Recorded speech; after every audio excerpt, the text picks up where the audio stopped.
Hai, apa kabar semuanya saudara? Doa saya dalam keadaan sehat, kuat, bahagia, dan yang pastinya sudah move on dari mantan dan masa lalu saudara. Mari sama-sama kita datang sama Tuhan, kita mau tundukkan kepala, kita mau bersatu dalam doa. Tuhan Yesus yang baik, kami berterima kasih untuk kebaikan-Mu dalam hidup kami. Kami mau siapkan hati kami sambut kebenaran firman Tuhan. Urapi hamba-Mu, lidah bibir perkataannya diurapi dari surga. Kata kalimat yang keluar, biar nama Tuhan Yesus saja yang dipermuliakan. Segala yang jahat, kami cabut, kami patahkan kuasanya. Pakai hamba-Mu untuk boleh menjadi saluran berkat. Di dalam nama Tuhan Yesus. Setiap kita yang siap diberkati, sama-sama kita katakan, amin. Alasan Tuhan mengizinkan pencobaan. Setiap kali kita mendengar orang mengalami masalah, pasti kita akan mengeluarkan sebuah kalimat sakti, kamu yang sabar ya, atau kalimat yang lain, kamu yang kuat ya. Karena kita nggak tahu bagaimana seharusnya menghibur, kita nggak tahu bagaimana seharusnya menguatkan seseorang yang sedang mengalami musibah atau seseorang yang sedang mengalami pencobaan dalam hidup ini. Alkitab mengatakan bahwa setiap kita pasti akan mengalami pencobaan. Setiap kita harus melewati yang namanya ujian. Namun jika saudara dan saya mendapatkan pencobaan atau melewati ujian, kita sendiri juga kadang-kadang suka bingung. Walaupun kita menyadari kadang-kadang Tuhan pelihara, Tuhan bantu, Tuhan tolong. Tapi kadang-kadang juga kita tidak dapat mendinai bahwa betapa sakitnya, betapa beratnya, bahkan sesaknya pencobaan tersebut. Mungkin ada waktunya kita pengen lari dari pencobaan tersebut. Atau bahkan mungkin ada waktunya kita pengen berhenti dan kita pengen meninggalkan semuanya. Namun pernahkah saudara bertanya-tanya, mengapa Tuhan mengizinkan kita melewati pencobaan? Apakah karena Tuhan tidak baik? Atau karena Tuhan benci sama kita? Atau karena Tuhan menyiapkan sesuatu yang indah di balik pencobaan-pencobaan yang kita lewati? Alkitab mengatakan bahwa Tuhan ingin kita bertumbuh melalui kesulitan-kesulitan tersebut. Mengapa Tuhan izinkan pencobaan terjadi dalam hidup kita? Yang pertama, agar iman kita disempurnakan melalui pencobaan. Sebuah mobil sebelum dipakai untuk on the road, mereka biasanya harus melewati yang namanya uji coba. Biasanya mobilnya ditabrak berapa kali-kali. Biasanya mobil itu dalam kecepatan cepat tiba-tiba harus merem. Dan biasanya dicek remnya, dicek gasnya, dicek tangki bensinnya. Bahkan beberapa pencobaan saya perhatikan mereka sengaja menabrakkan mobil tersebut kepada yang namanya pohon, kepada yang namanya tembok. Untuk mengetahui apakah sistem keamanannya berfungsi dan untuk mengetahui apakah mobil tersebut layak untuk berada di jalan raya, saudara. Begitu juga dengan mengikuti Tuhan. Yakobus 1 ayat yang kedua dan keempat mengatakan demikian. Saudara-saudaraku, anggaplah sebagai suatu kebahagiaan apabila kamu jatuh ke dalam berbagai-bagai pencobaan. Sebab kamu tahu bahwa ujian terhadap imanmu itu menghasilkan ketekunan. Dan biarlah ketekunan itu memperoleh buah yang matang, supaya kamu menjadi sempurna, utuh, dan tak kekurangan suatu apapun juga.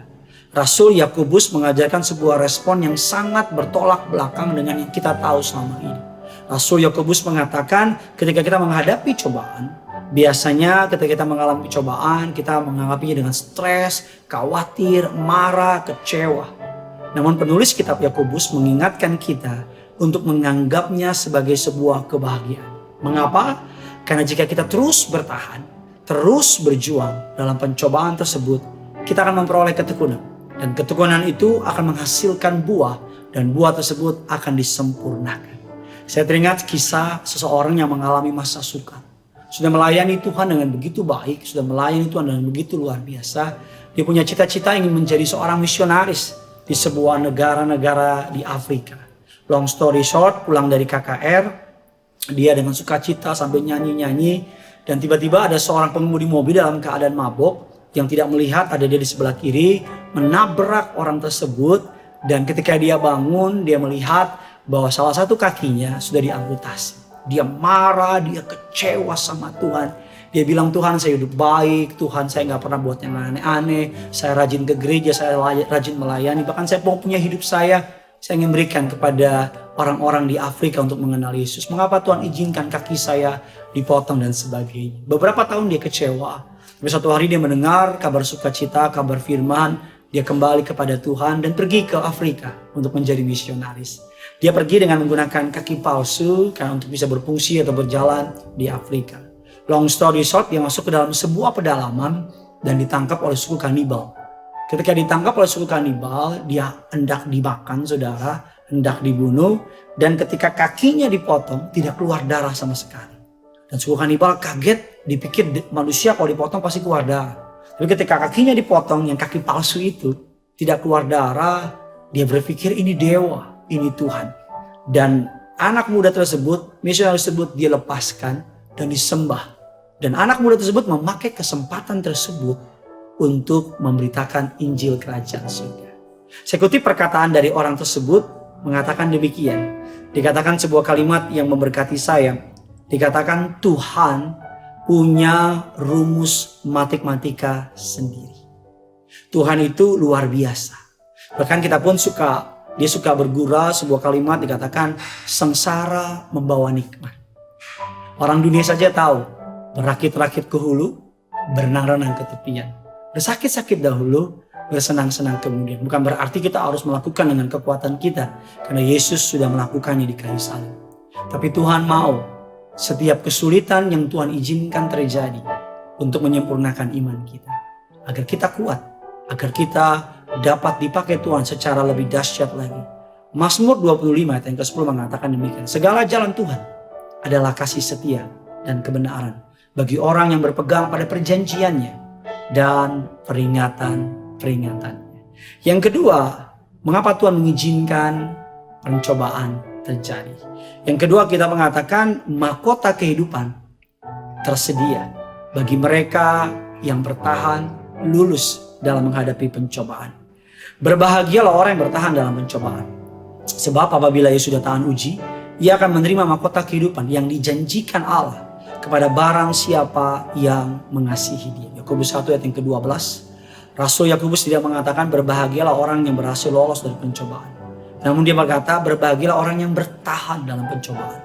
Dengan demikian mahkota kehidupan akan menjadi miliknya. Apa masalah yang sedang alami hari ini? Kesulitan, keuangan, sakit penyakit, belum menemukan pasangan hidup, keluarga yang tidak harmonis. Apapun yang sudah sedang hadapi, mari jangan kehilangan iman. Jangan kehilangan pengharapan, bahkan teruslah berjuang, teruslah bertekun. Kalau sudah pernah menonton sebuah film judulnya Castaway, diperani oleh seorang tokoh pemenang Oscar namanya Tom Hanks. Dalam kisah itu, saudara, pesawat yang dia tumpangi jatuh ke sebuah samudra Pasifik. Dan dia mendapatkan sebuah tempat atau pulau yang kecil. Dia terkatung-katung di lautan selama beberapa hari. Langit gelap, tidak ada sinar matahari. Dan dia jatuh ke sebuah pulau. Bahkan perjuangannya belum selesai. Dia terdampar di sana dan berjuang bertahan hidup. Bermodalkan sumber daya alam yang ada di pulau itu. Saudara mau tahu berapa lama? Bukan setahun. Bukan 2 tahun. Tetapi 4 tahun. Sampai kalau nonton filmnya sampai brewokan, gondrong dan sebagainya. Dan ketika dia keluar kembali ke society, kembali ke masyarakat, dia mendapatkan banyak yang namanya pujian dan sebagainya. Ketika Tom Hanks bertahan dalam film tersebut, dia keluar dan mendapatkan yang namanya kemuliaan. Begitu juga dengan orang-orang yang bertahan dalam ujian. Ketika Daud bertahan dalam perlariannya terhadap Saul, Daud menjadi raja.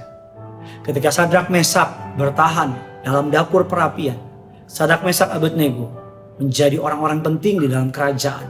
Ketika Daniel bertahan di gua singa, gak lari, Daniel diangkat menjadi orang nomor 2. Ketika Yusuf bertahan menghadapi pencobaan, difitnah, dibuang, dijual, dilupakan, Yusuf diangkat menjadi orang nomor 2. Ingat, penderitaan yang Anda alami hari ini, yang kita alami hari ini, tidak ada artinya dibanding kemuliaan kekal yang akan kita terima. Bahkan sukacitanya melebihi penderitaan itu sendiri. Lihat pencobaan sebagai kesempatan untuk naik kelas. Lihat pencobaan sebagai kesempatan untuk iman kita bertumbuh. Lihat pencobaan sebagai kesempatan untuk kita diperlebar kapasitas kita. Pencobaan-pencobaan yang kamu alami ialah pencobaan-pencobaan biasa yang tidak melebihi kekuatan manusia. Sebab Allah setia. Karena itu, Dia tidak akan membiarkan kamu dicobai melampaui kekuatanmu.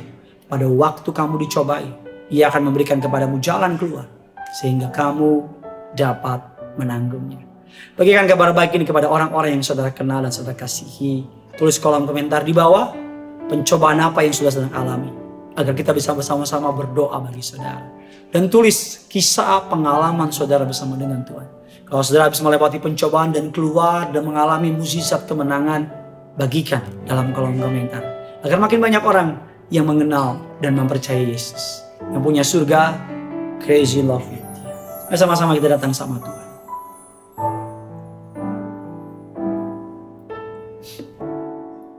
Haleluya. Bila kau izinkan sesuatu terjadi, ku percaya semua untuk kebaikanku.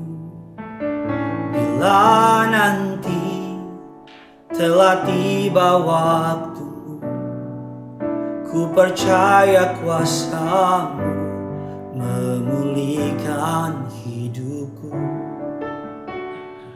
Waktu Tuhan pasti yang terbaik, walau kadang tak mudah dimengerti.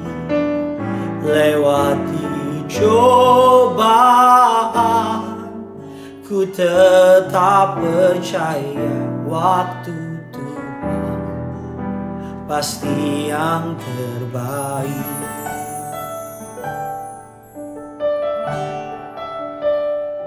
Bila kau izinkan sesuatu terjadi, ku percaya semua untuk kebaikanku. Bila nanti telah tiba waktu, ku percaya kuasa-Mu memulihkan hidupku. Waktu Tuhan pasti yang terbaik, walau kadang tak mudah dimengerti. Lewati cobaan, ku tetap percaya waktu Tuhan pasti yang terbaik. Waktu Tuhan pasti yang terbaik, walau kadang tak mudah dimengerti. Lewati cobaan, ku tetap percaya waktu Tuhan pasti yang terbaik.